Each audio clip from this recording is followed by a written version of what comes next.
కూర్చో కూర్చో కనిపిస్తున్నా. కాలీఫ్లవర్ మిక్స్డ్ వెజిటేబుల్ కర్రీ చేస్తున్నారు మా ఆయన.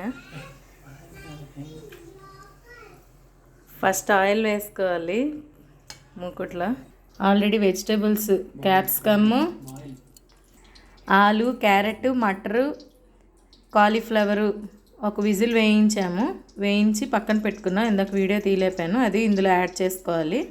ఆవాలు వేసాను, ఇప్పుడు జీలకర్ర వేస్తున్నాను. ఇంగు వేసాను, చిప్పట్లాడింది. ముందుగా వేయించి పెట్టుకున్న వెజిటేబుల్స్ అన్నీ వేస్తున్నాను. బాగా మిక్స్ చేసుకోవాలి కింద నుంచి మీదకి.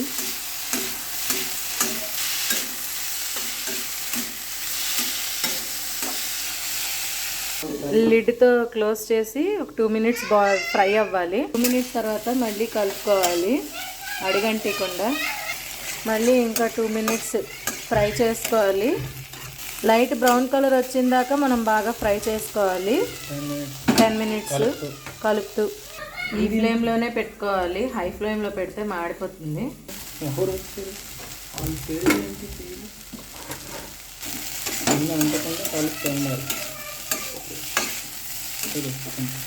అంటకుండా కలుపుతూ ఉండాలి. కొంచెం మిక్సీ చేసుకోవాలి. ఇదేంటంటే అల్లము, వెల్లుల్లిపాయలు, పచ్చిమిరపకాయలు, టమాటాని, ఉల్లిపాయలు పేస్ట్ అన్నమాట. ఈ మాత్రం పేస్ట్ అవ్వాలి. దీన్ని ఏం చేయాలంటే బాగా ఫ్రై చేసి ఆ కూరలో మిక్స్ చేయాలి. మళ్ళీ కలుద్దాం.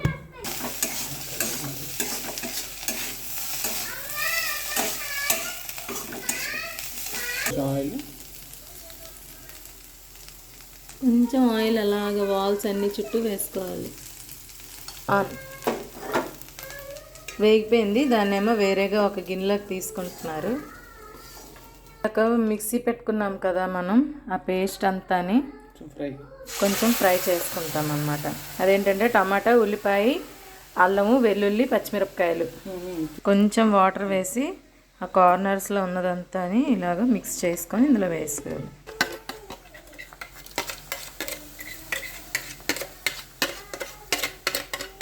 కొంచెం కలర్ కావాలొస్తే కాస్తంత మిర్చి పౌడర్ వేయాలన్నమాట.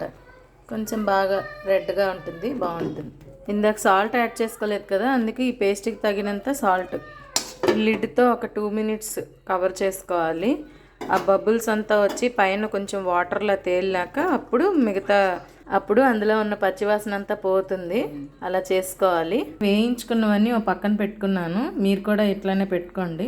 ఫైనల్గా వేయించుకున్నవన్నీ ఇందులో కలిపేసుకోవాలి. కింద మీద బాగా కలిపేసుకోవాలి. మసాలా అంతా వేపుడు ముక్కలు పట్టేటట్లు. మీకు ఇలాగా పొడి పొడిగా కావాలంటే ఇలా తినచ్చు, లేదా కొంచెం గ్రేవీలా కావాలంటే కొంచెం అంత వాటర్ యాడ్ చేసుకోవచ్చు. నేను కొంచెమే వాటర్, అది కూడా వెజిటేబుల్స్ అన్నీ ఉడికించిన వాటర్ వేసుకుంటున్నాము. చిన్న పించ్ ఆఫ్ వాటర్ అంతే.